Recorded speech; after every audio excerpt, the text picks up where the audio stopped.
Hello, everybody. I'm Julie Wiskirchen from the authors team at Google, and today we are welcoming Jane Marla Robbins. And Jane is a playwright, actress, author, teacher, consultant, coach. She's performed in plays in many venues, including Lincoln Center, the Kennedy Center, off-Broadway in London. She's done movies and television, and she's a coach, consultant, and a workshop teacher. She's written a book called Acting Techniques for Everyday Life, Look and Feel Self-Confident in Difficult Real-Life Situations, that's now in its 6th printing. And today she's going to discuss her most recent project, which is a really cool deck of illustrated flashcards called Perform at Your Best, Acting Techniques for Business, Social, and Personal Success. So please join me in welcoming Jane Marla Robbins. What a nice smile. You're all right for sound then? Okay.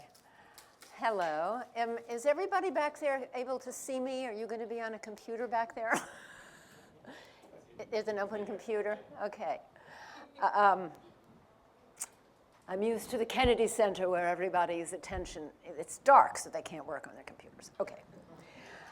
Let's see, what do you need to know about me? I've been an actress for many, many years, and more than a quarter of a century ago, I realized that the techniques that I was learning so that I could be on a stage and look and feel self-confident were the very same techniques that I could use in life, where I very often felt insecure, not at my best, wanted to hide under a table.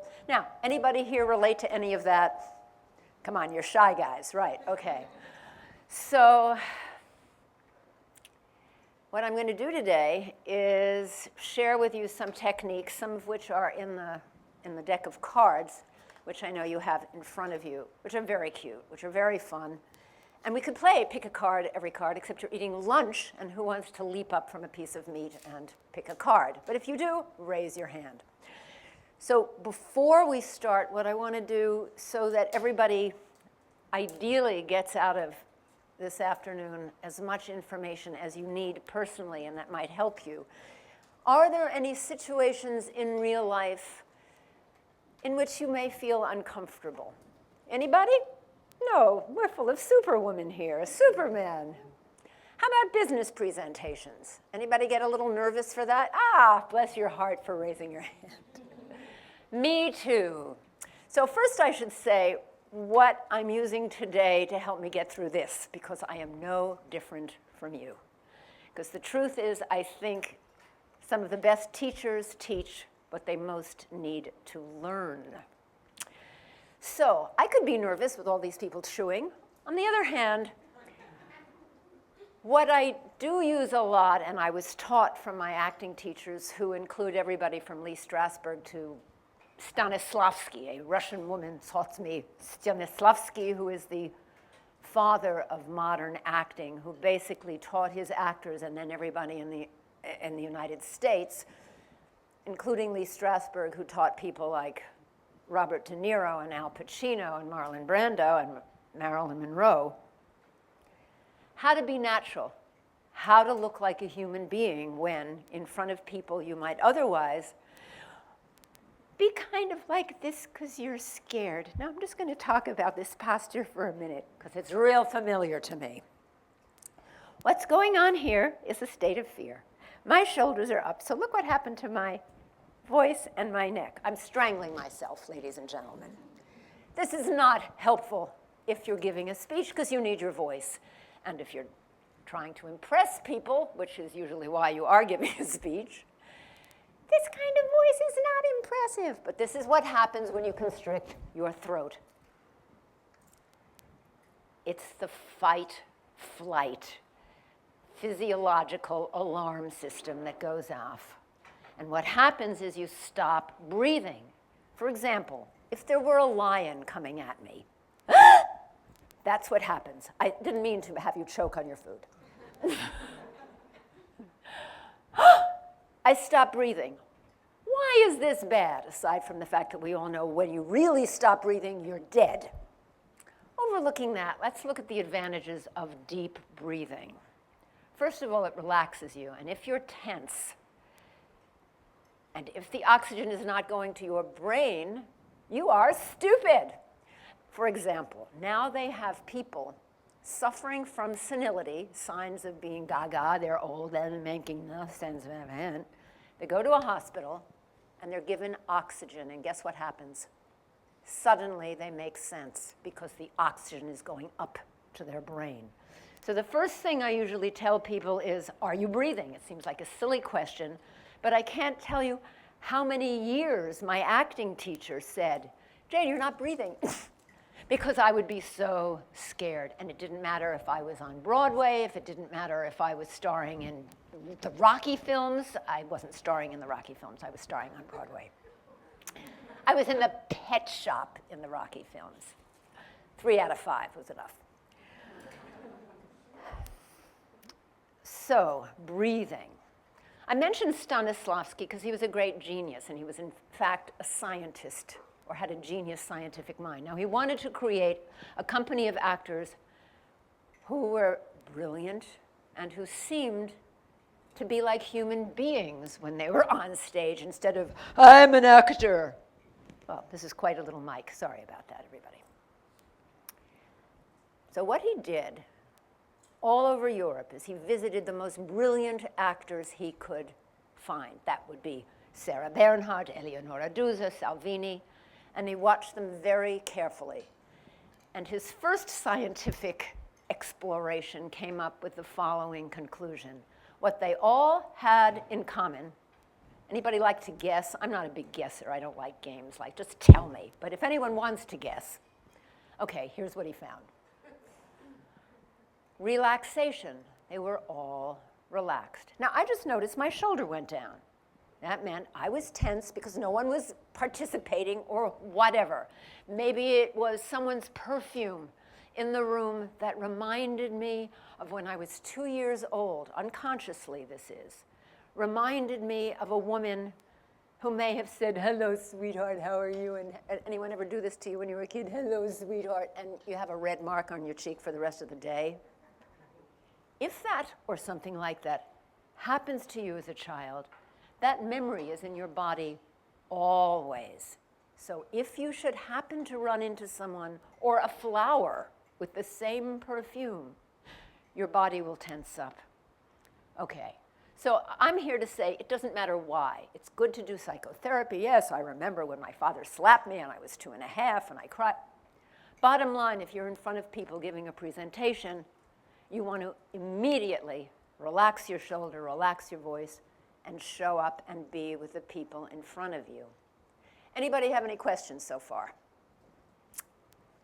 Okay, so what I'm going to talk about now, along with the breathing, along with relaxation, and at the end we have a 15-minute question period, during which time you can say, could you please explain your theory on relaxation? But I want to give you a fabulous technique, which is kind of the bedrock of most actors' technical war bag. I mean, what I'm basically sharing with you today are a lot of warrior tools so you can stand up in front of people to do what in studies is considered scarier than dying, and that's public speaking.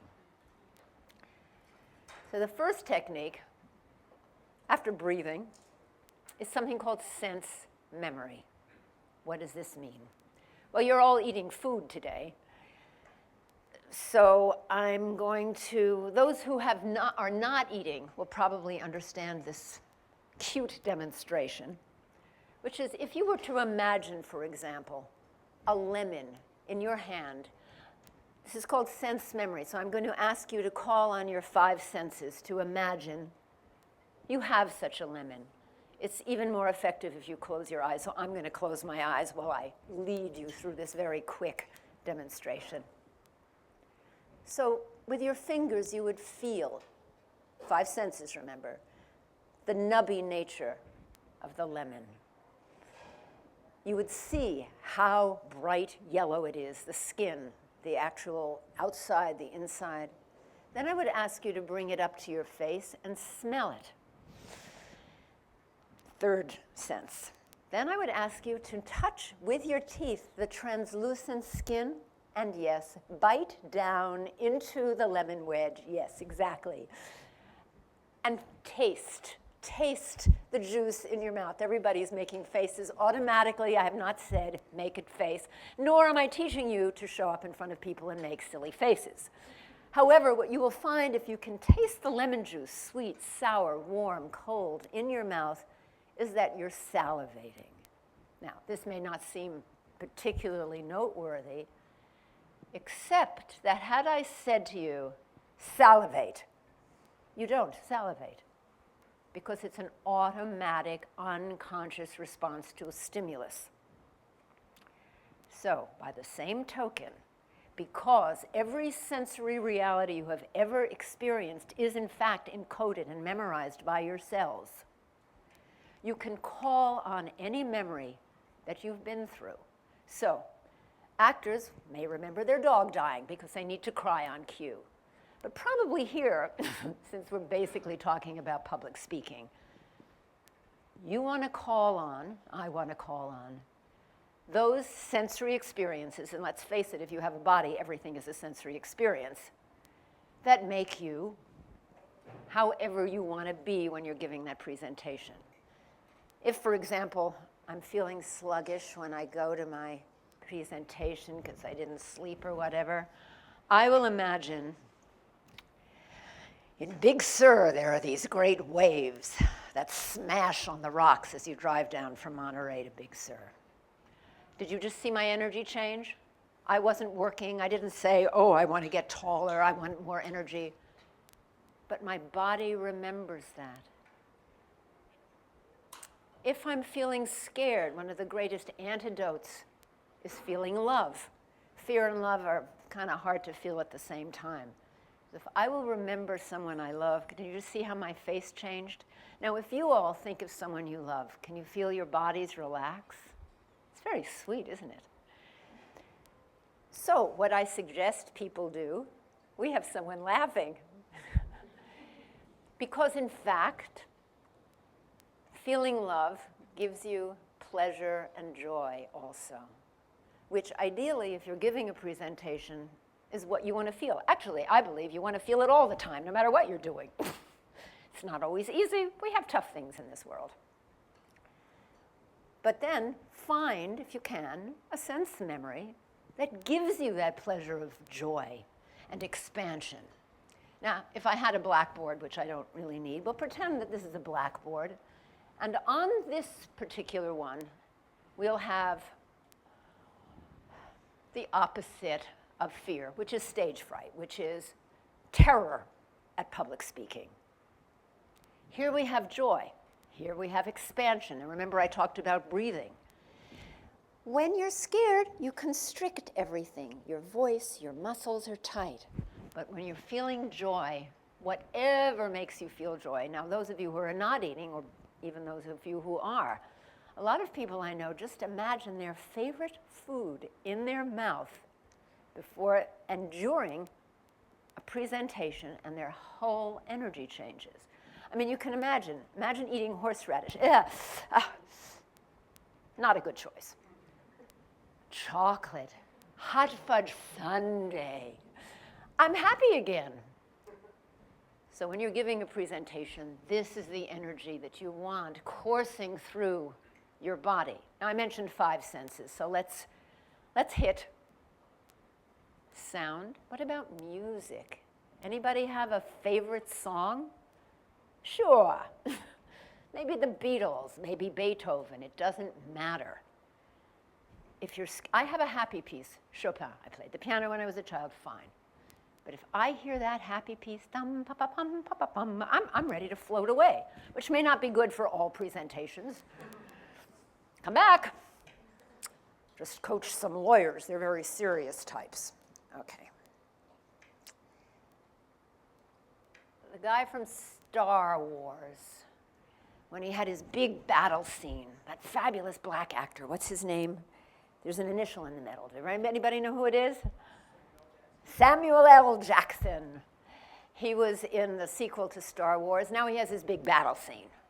But he's feeling a little sluggish, but he knows acting techniques. So what is he using? He is using music. What he hears in his head, believe it or not, is the actual theme from Star Wars, which excites him. Now, I see some of you automatically smiling because you hear it, and it lifts you. The opposite of depression and fear is being lifted. All right, any questions about this while we're here? That wasn't a hand, that was just someone stretching. Good idea.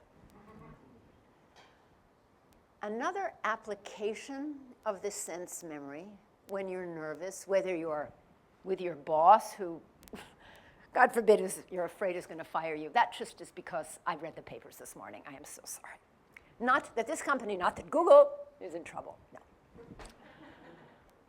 Everybody got happy. See? Thoughts also make you very happy. So what your task is, for you to feel as self-confident as possible when you're giving a business presentation or meeting someone difficult, is to know what works for you. Is it a song in your head? Is it the chocolate in your mouth? Is it your pet? And you could be feeling your pet against your leg. You could see your pet out in the audience. You could see the ocean out in the audience. You could hear the ocean. Another trick, these are kind of tricks,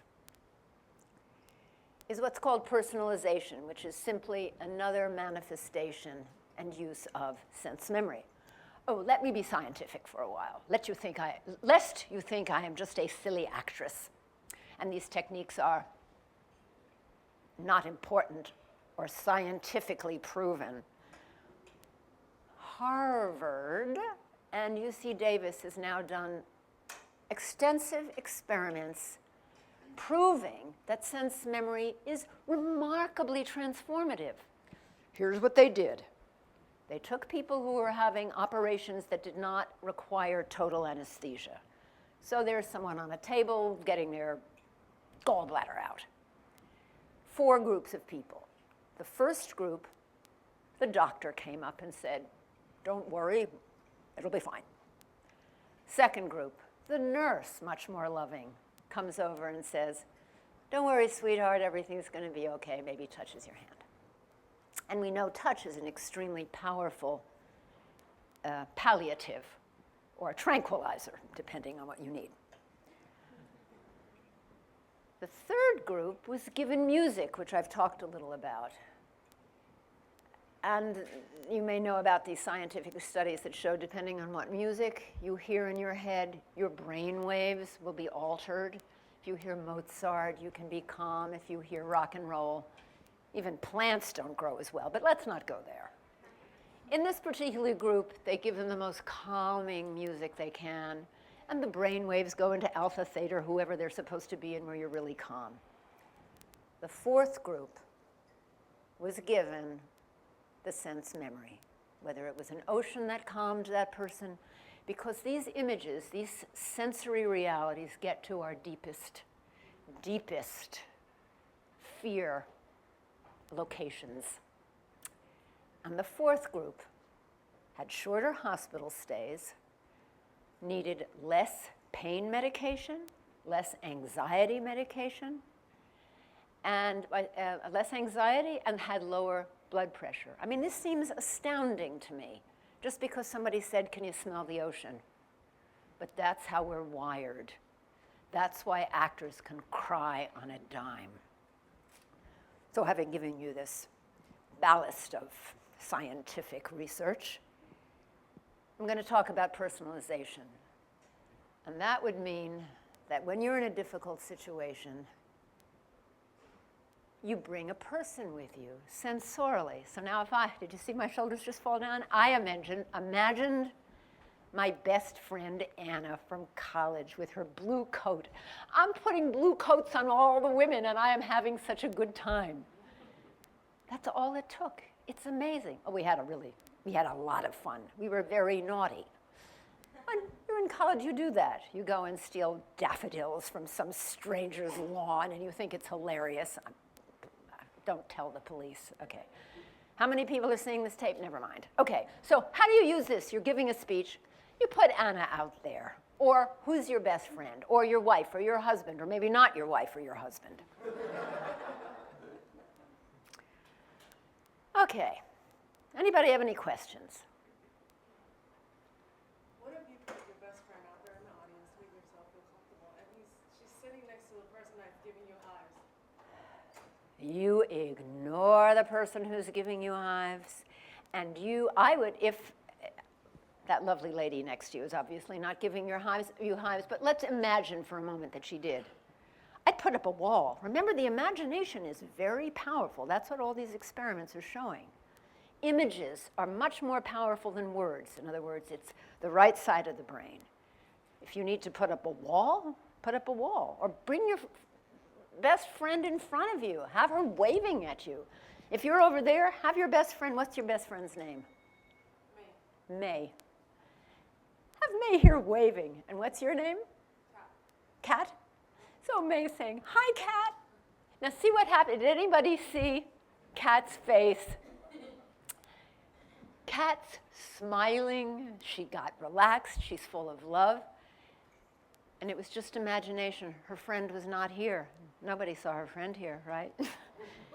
Maybe you did. Yes, I hope you did. This is not about hallucinations. Nobody's going to end up in a loony bin doing these. Some actors may have, but some humans have, without any acting techniques at all. Okay. Or you can just hear someone's voice. You could hear, but Cat's your best friend. No, your cat. So maybe you just hear May in your mind saying, hi, Cat. Or, hey, let's go to the movies on Saturday. Any image that excites your body, that gets it joyful. All right, now I'm going to talk about posture for a minute, because I just looked down. I was feeling so joyful. And I noticed I am in alignment. What does this mean? What this means is if I'm standing around like this, and I want to give a presentation, did you hear what happened to my voice? TA, is it picking up my voice even though I'm not in alignment properly? Very weakly, thank you. Thank you to our engineer. On the other hand, now did you just hear my voice change? It's because I suddenly had room to breathe from my center. And basically we're all here thinking, how can I be a warrior communicator if I have to give a presentation? Well, standing like this ain't going to do it, guys. This part here, where your heart is, if this is sunken in, I don't know how many of you know French or Italian, but the word for courage in both languages comes from the Latin. Coraggio in Italian and la coeur in French. This is where courage resides. Now again, scientific studies show if you walk around like this, your brain chemistry will be full of chemicals making you feel really depressed. Not a good idea if you're going to give a speech to people. Thank you for laughing. We have such a beautiful, shining person out there. So a lot of people who come to me, because they come, basically it's only fear. If you have no fear, you don't need my acting techniques, you don't need to read the cards or my book. But if, for example, you're standing like this and you're choking your throat so your voice isn't coming through, if, for example, your legs are very together so that all of your organs, in other words, a lot of women sit like this at a meeting. I mean, if you just try it, ladies or men, what's happening is your center of power, according to all of the Eastern martial arts masters, some of you are nodding, is cut off, is constricted. The energy isn't flowing. Okay, any questions before I go on? Very shy, cute group. Okay.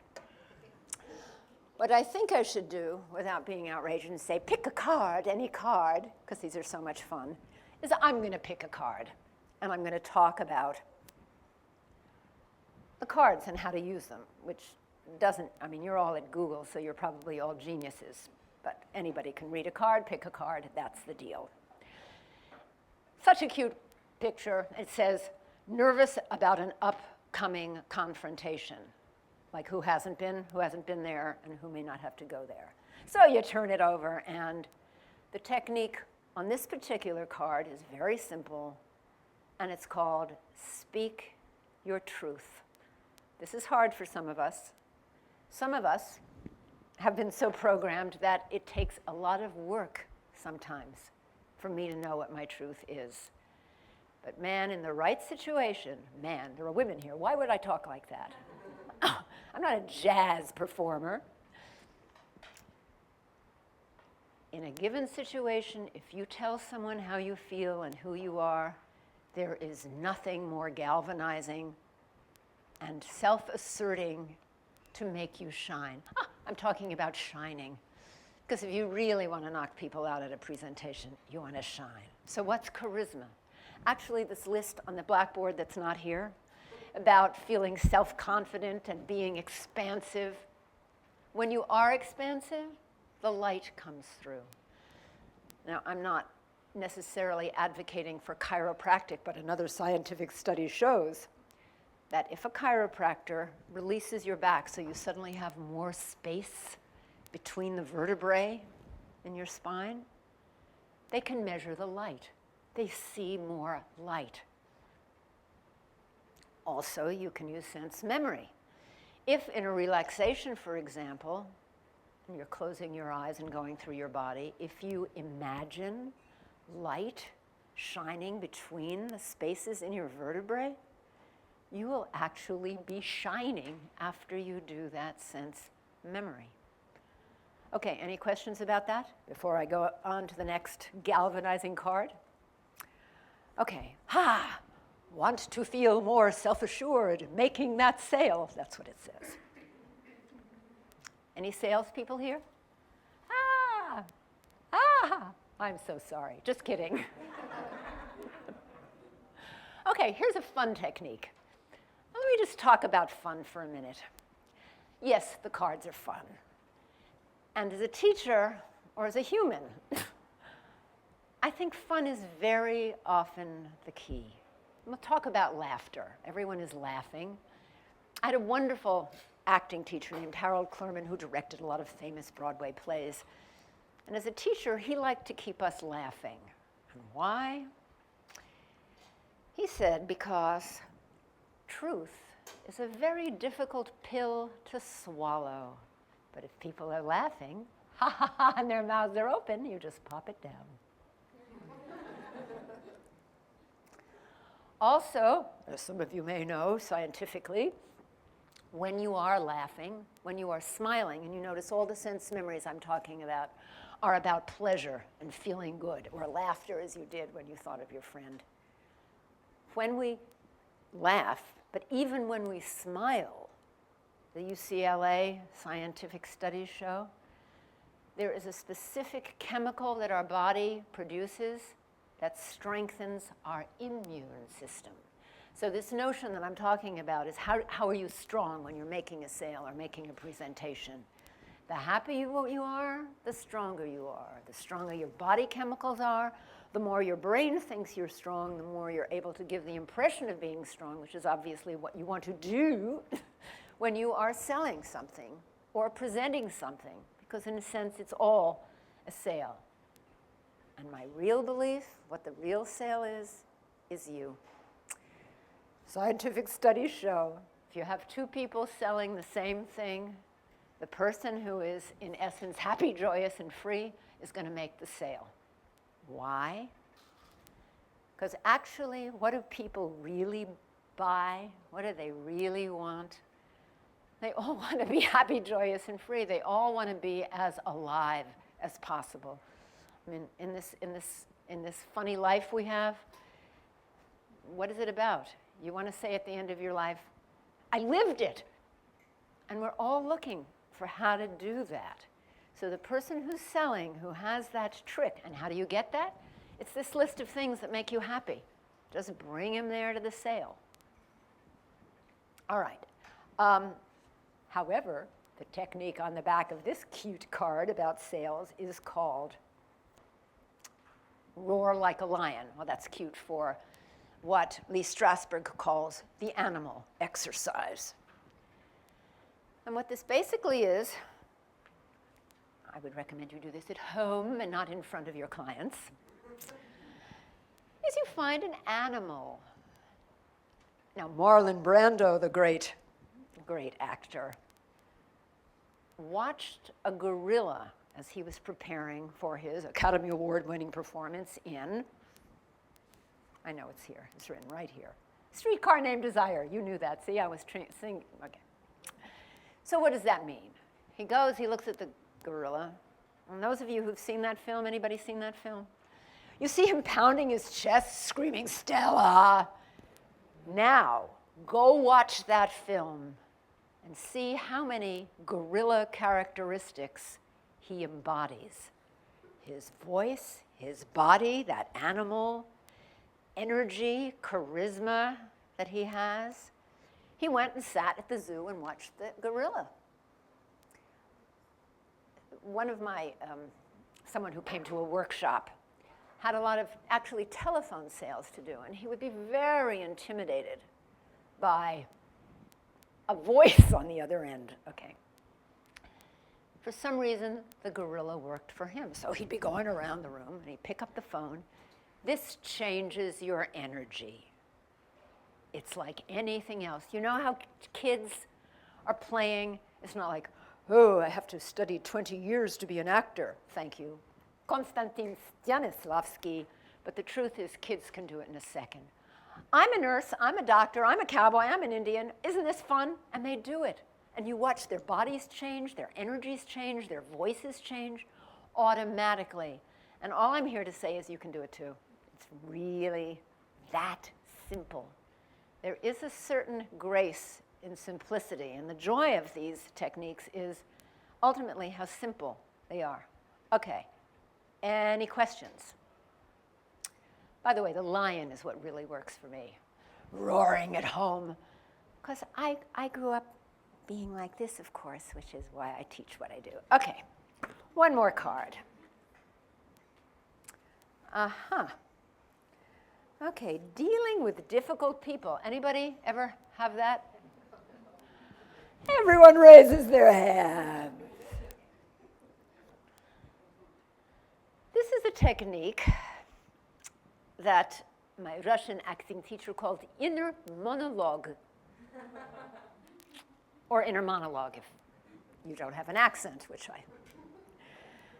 I love doing her accent. What can I tell you?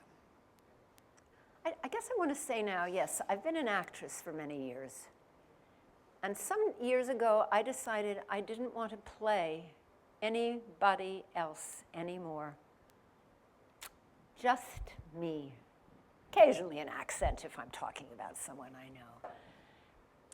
I think our consciences at the end of the life, at the end of the day, it's not about somebody saying, or St. Peter or whoever it is up there, so how come you weren't more like Moses or Mother Teresa? They're going to say to me, how come you weren't more like Jane? That's what these techniques are really for. It's not about learning how to lie or pretend you're someone you're not. It's about getting in touch with your joy, which I believe is who we really are. Pain comes and goes, yeah? All right. I'm not going to go on that spiritual journey. You can take that yourself. But for one more minute before I explain inner monologue, I will talk about the 6-part preparation I would always do before public speaking or a performance. For example, I always like to name drop a good credit because everyone always like, oh, she must be really smart. The Kennedy Center commissioned her to write a one-woman play and she performed it at the Kennedy Center and at Lincoln Center in front of 2,400 people. Yeah. Okay, how did I prepare? I can't even speak now, right? It's so terrifying remembering that. How did I prepare? 6-part preparation. Now, I can do this in 3 minutes. The day I did it at Lincoln Center, all day. Because you need to be strong. What are the 6 parts? First of all, the body. You don't want to show up for sales or for a presentation and have a dead body, because then your voice will be dead, your feelings will be dead, and remember, what people are looking to buy is aliveness. Anything, you can shake your hand like that, it's a great exercise, but people are eating now, I wouldn't do that. All the food, never mind. Okay, physical, vocal. Anybody feel their voices could be stronger, more moving to your audiences? Okay, here are 2 cheat exercises. This bone, this sternum bone, under which is actually the thymus gland, which is actually responsible for your immune system. So if you tap it, which I won't do very dramatically because I have a mic right there. I remembered, thank you to our engineer. I can make sounds that vibrate that bone. If I do that, I have to tell you, I've just noticed this room of I don't know how many people are here, but when that sternum is vibrating, everybody's sternum in the room is suddenly feeling a resonance with that bone. Ever go to a play and suddenly an actor comes on stage and you're riveted on him, you don't even know why. Maybe he's not even that good an actor, but that bone is vibrating. So I recommend people go, hum, and see if you can actually feel it vibrating. On the second one, you want to try it? Not in front of all these people. Okay. The second one is simply hum. Everyone can hum with me. Hum. You feel this vibrating? Again, you have bones right here, the buccal cavity. I just love throwing out all this medical expertise. But the truth is, if I'm back here, if my sound is not here, can you all hear the sound that's now in my buccal cavity? I'm not saying to talk like this all the time, but sometimes for emphasis, you want to be strong and make a point. So much for the voice. The thing about putting the voice here, and you can just, if you're driving to a presentation, and I hit the H sound, yeah, it is funny. And it's simple, and it brings the voice here. Why is this important in a presentation or in communication? Because the person who's got the voice way back here, it's about fear again. It's about, I'm scared that what I say isn't really smart. And you know what? If the person with whom you're speaking thinks you think you're not really smart, and you should know, you've lost them on some very deep level. But the person who believes in themselves and speaks out is a lot more convincing. Okay. Preparation, physical, vocal, emotional.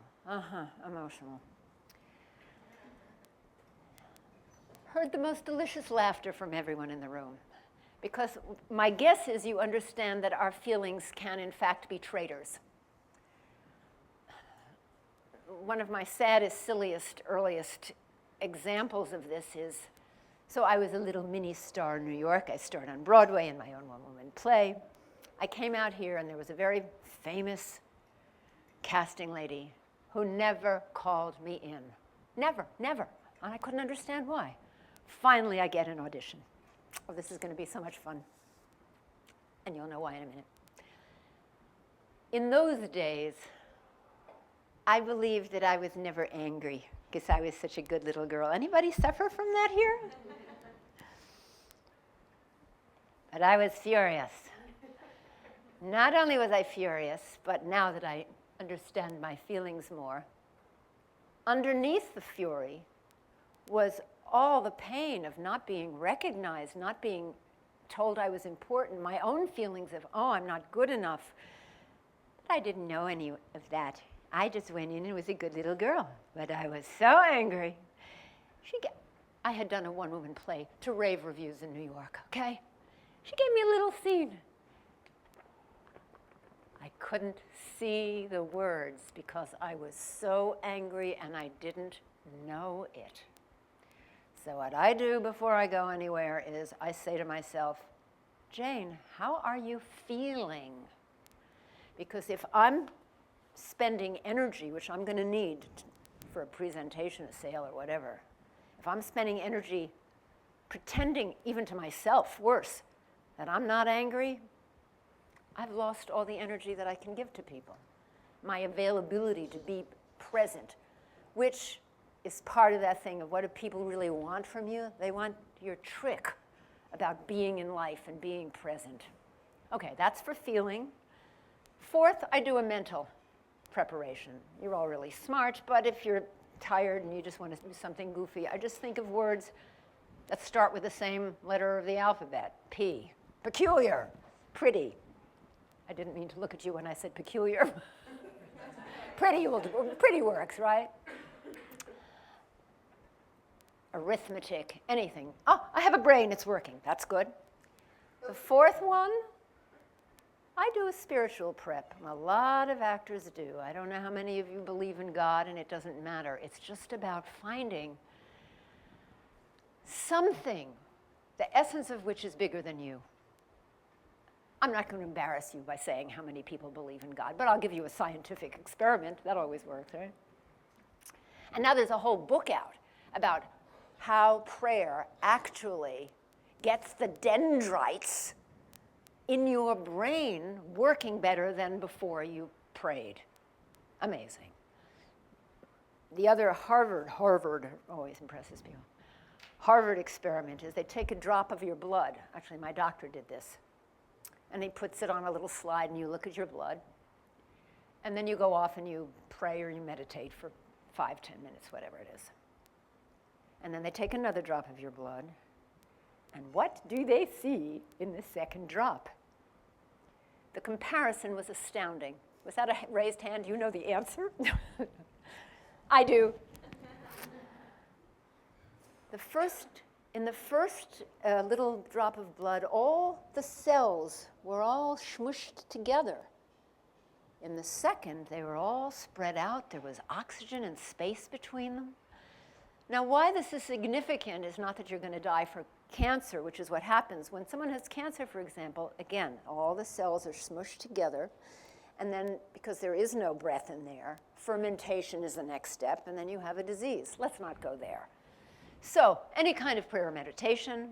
And for the sixth aspect of a preparation, we have relaxation, which I talked about before, which, of course, Stanislavski thought was. And it is prime. If I'm tense for, let's not even go there. So that's the 6-part preparation. Any questions? What if you don't actually believe in what you're talking about? What don't you believe? I'm just giving this as an example. I don't know, maybe say you're a car salesman and Say that again a little slower. say you're a car salesman. Yes? You don't really like the cars that you sell.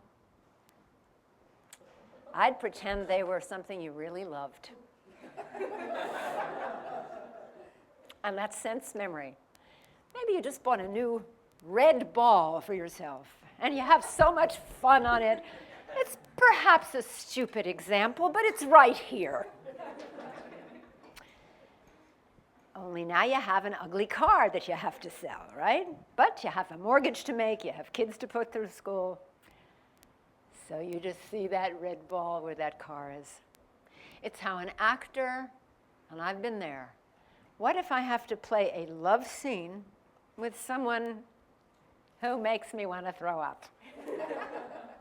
And kiss them. This is not fun. I will pretend they are someone else. A lot.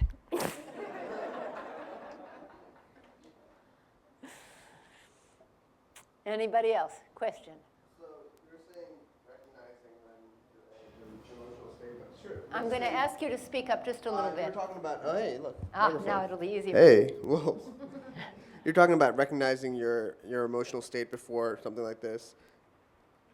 If I know that I'm angry, that's good, but I can't go into, talking to somebody angry. So I feel like there's something else beyond recognizing and appreciating that you are in a state that's not the best. Good question, and almost an inevitable one at every single workshop, because our society is not educated Guns seem to take care of it, don't they? I have nothing against, anyway, here's my point. Anger can be a fabulous energy if we make friends with it. I remember this first one-woman play that I mentioned that got rave reviews. I was 2 years out of college. I had done this thing, and based on 18th century English novelists' letters, it sounded like the least commercial fare. And I knew someone who had a little theater in a church basement. Can I do it there? And he said, sure, Jane. And then I went and read it for him, and he went, oh, Jane, I'm so sorry. We don't have I don't have a day for you. A friend of mine had written the play with me. A friend of mine from college had built me an 18th century costume. And I was so angry because he had promised me, and my friends were. This anger motivated me to get an idea, which was, wait a minute, there are theaters in New York which are dark on Monday nights. I'll rent one, $50. And I did that. P.S. 6 weeks later, the New York Times came and gave me a rave review, and it ran for 6 months, and I went to Broadway. That's one thing about anger. Also looking at what's underneath it, because it's never the top feeling. Always underneath is fear, which is on this blackboard. The constriction. And if you give me your email, I will even email you a 13 steps I sometimes go through if somebody makes me angry. Because usually it's because it wakes up some memory, very early memory of somebody hurting me and my feeling really pathetic or lost or terrified that I would die, whatever it is. Then I look at, wait a minute, say the person says, you look fat today, Jane. I got that a lot. I used to be much fatter. Have I ever said that to anybody? Why would I say that? What would a person who loved herself do? How can I get rid of the anger? Now, you may not have time for all that, and as I say, I'd be happy to email that to you. Obviously, it seems to me the task in our life is to get in touch with as many feelings as are going on inside of us so that the anger doesn't rule us. And if it's a wild horse, we got the reins, and we can lead it because it's huge energy. I would be grateful for the anger because it's energy, and then not punch the guy out. Yeah, yeah. I'm just saying, feel the feeling. You can feel it go through you. You don't have to act on it. Any other questions on that? Come up to me after. I saw another hand over here. I have a question for you. I've noticed for me, I spend a lot of time in front of my desk, and I'll leave at the end of the day, and my back is just like so tense. And oh, sure. And so I didn't know if you had any suggestions for folks who feel themselves really, like you said, billowing in the posture and sort of not breathing properly, because especially when you leave, you've spent that whole day and you haven't really recognized the fact that you're that tense. So I didn't know if you had any tips that you could share with us that might be helpful. 107, but since we only have 3 minutes, let me go for the top, Okay. the top 10. First of all, I congratulate you on realizing you have a body. The body which actually is the general for all of your ideas, because when it disintegrates or it's sick, it's not helping you.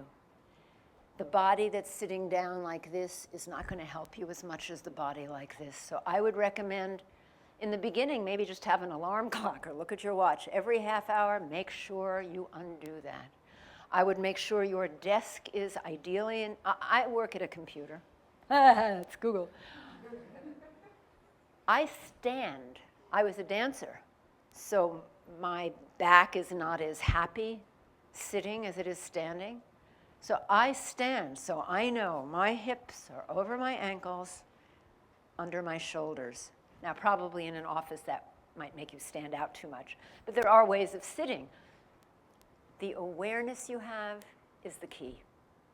Because even if it's every 5 minutes in the beginning, I would have a checklist, and this is another technique. Have a piece of paper reminding you of what you need to do, and check it off. How's my neck? Oh, it's very tight because my shoulders are up here.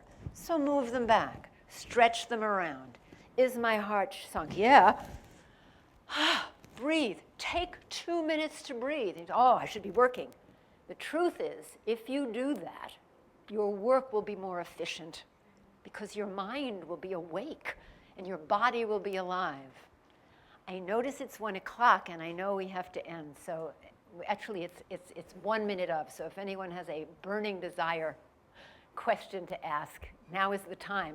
Hups, it's 1 o'clock. Well, I want to thank you. But nobody raised their hand because I would have taken the question. So thank you for coming. You've been a nice audience. And I hope I've helped you.